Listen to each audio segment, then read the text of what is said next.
All right, diving in again, folks. Ready for another deep dive?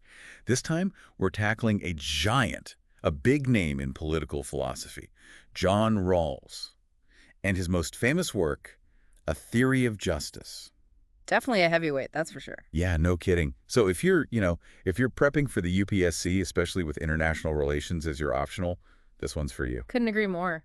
Rawls, his ideas, they really do have a way of spilling out into the real world, especially when you think about global justice, even diplomacy. Okay, so Rawls, his big thing, it's this idea of justice as fairness, right? Exactly. But what does that even mean? I mean, like, how do you make justice fair? Well, it's about creating a society, a just society. But Rawls, he doesn't just come right out and say what that looks like. He asks this really interesting question. He says, what principles, right? Like what rules would we choose for our society if we didn't know where we'd end up in it?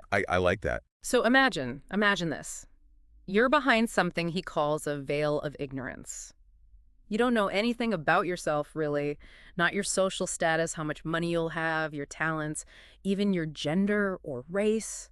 Nothing. Whoa, that's like hitting a giant reset button. Yeah. But why would we even want to imagine that? Because it makes you think differently. It makes you think impartially. See, if you don't know if you'll be born rich or poor, powerful or completely powerless, you're way more likely to choose principles that, well, that benefit everybody, not just, the lucky few.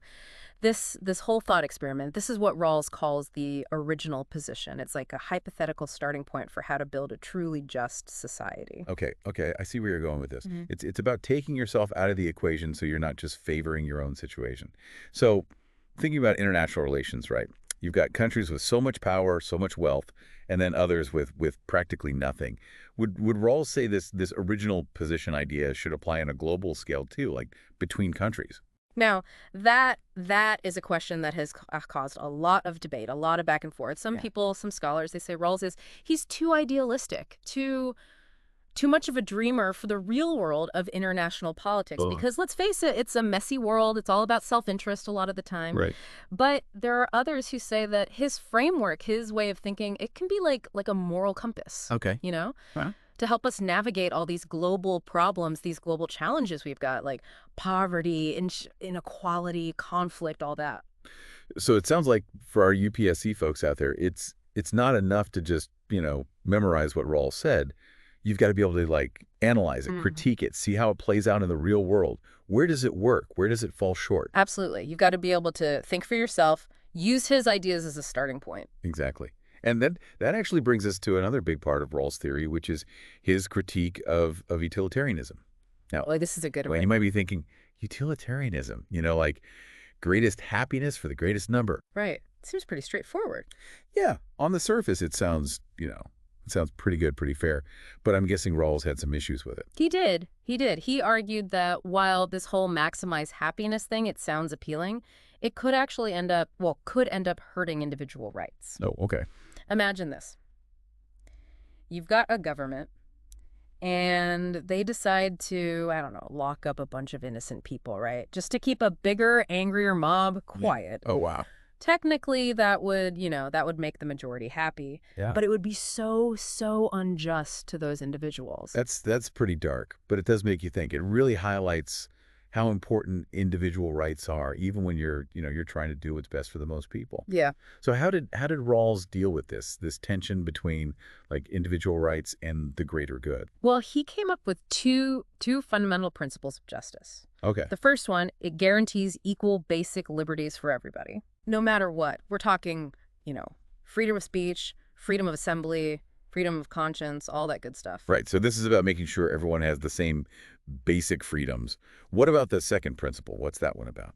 The second one, it's all about social and economic inequalities. Okay. It's a little more complex, but basically it says that if there are any inequalities, any differences in how people are treated in society, they have to be set up in a way that benefits everyone, especially the least advantaged. So you're saying it's not about like making everyone perfectly equal. Right. It's more about making sure the system is fair, Right. that even the people at the bottom, they still have a chance to improve their lives. Exactly. How does this tie back to that original position idea we talked about earlier? That's a great question. Remember, In the original position, you're behind that veil of ignorance. You have no clue if you'll be born with a silver spoon or struggling to make ends meet. So it makes sense that you would want to make sure those basic liberties are there for everyone, no matter their circumstances. And you'd also want to make sure that, hey, even if I end up, not in the best position, the system still works for me. It still gives me a chance. This is starting to make a lot of sense. I'm seeing how it all fits together. Yeah.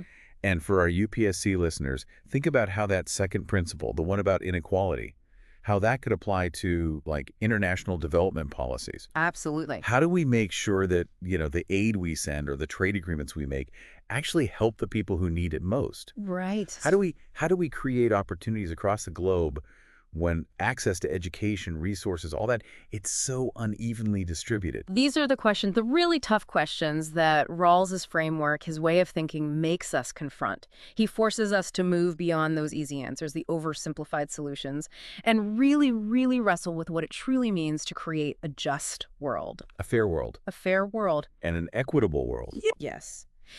Before we move on, there's another piece of Rawls' thinking that I think we should highlight. It's his rejection of something called perfectionism. Perfectionism. Yeah.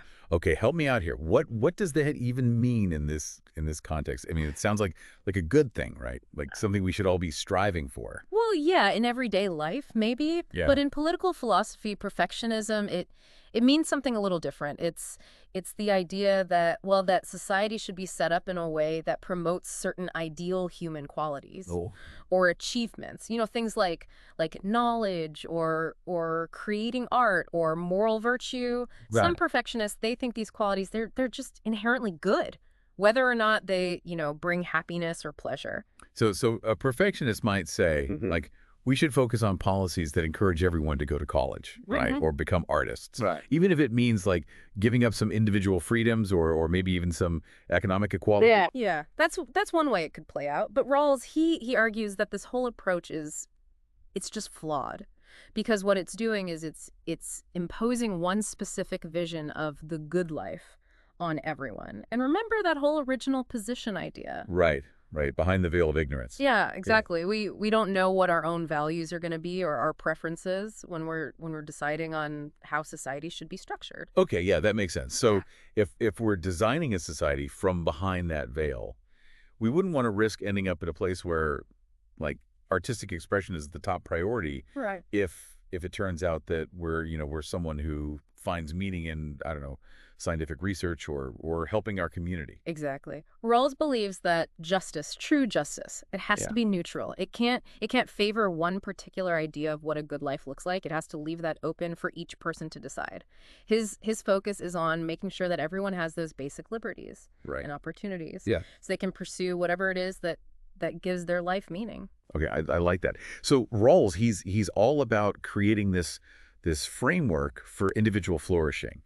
But he's not going to tell you what that flourishing should look like. No. It's up to you. But this is all pretty theoretical, right? Yeah. It's pretty heady stuff. How can our UPSC folks who are studying international relations, how can they actually use this? Like, how does this apply to their studies? Well, think of it this way. Rawls, he gives us this really powerful framework for analyzing global issues.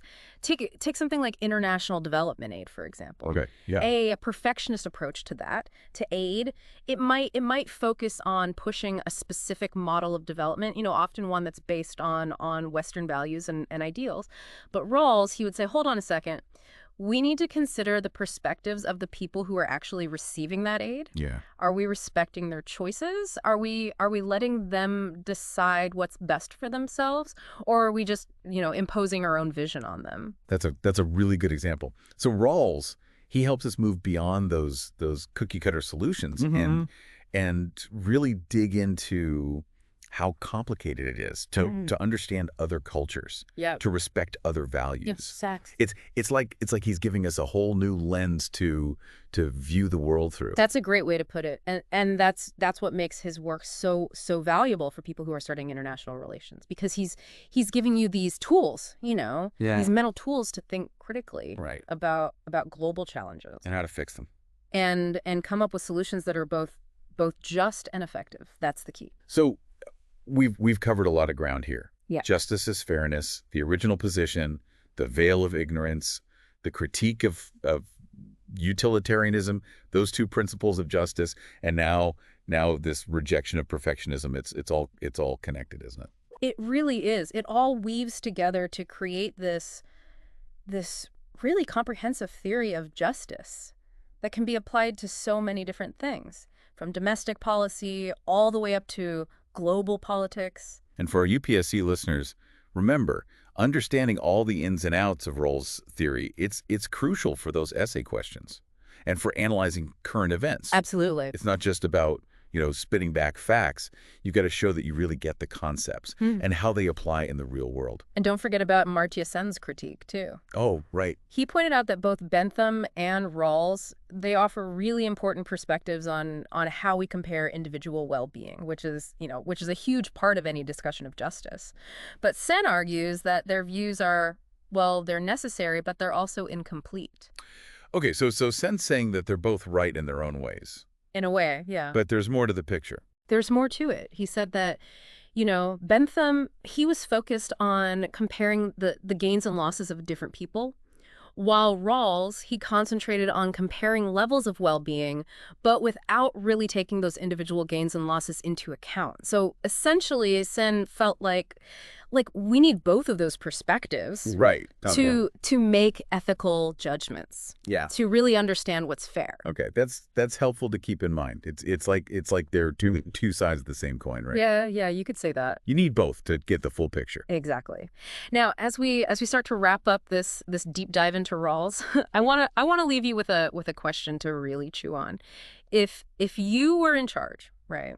If you were tasked with designing a global order, a system of international relations that was truly based on principles of justice, what would you put at the top of your list? Ooh, that's a big one. Yeah. How would you balance individual rights with the well-being of the entire planet? Mm-hmm. How would you tackle inequality on a global scale? These are the kinds of questions that Rawls' work it pushes us to ask. They're the questions that will keep shaping how we understand justice in a world that's becoming more and more interconnected every day. So there you have it, a deep dive into John Rawls and a theory of justice. It's not just some book for professors hidden away in their offices. Right. This is for everyone who wants to really think about these big questions: fairness, equality, how we build a just world, whether it's in our own countries or the whole planet. And let me just say again, for anyone out there getting ready for the UPSC, Rawls, his work, it's essential. Yeah. His ideas, they're like a roadmap, Yeah. They help you make sense of all these complicated issues: international relations, development, human rights. These are all areas where you really need to show that you understand these concepts deeply. Yeah, it's challenging stuff, no question. Yeah. But honestly, it's the kind of thinking that can really make your UPSC essays shine. Oh, absolutely. You'll be able to write, to craft arguments that are nuanced, that are well supported, and that show you really grasp how complex these issues are. Exactly. And remember, the goal here, it's not just to fill your head with a bunch of facts. Right. We want you to actually use these ideas. Yeah. Whether you're, reading the news or coming up with your own policy ideas or even just having a good debate with friends. So if you found this deep dive, this exploration of Rawls, if you found it helpful, we would love it if you'd hit that subscribe button and give us a like. Yeah, it really does help more people find the show. It does. It helps more people find these deep dives and join the conversation. And if there's a topic you'd love to hear us explore, something that's, really got you thinking, let us know. We're always looking for new deep dives. Always. Until next time, keep diving deep, keep questioning, and keep learning.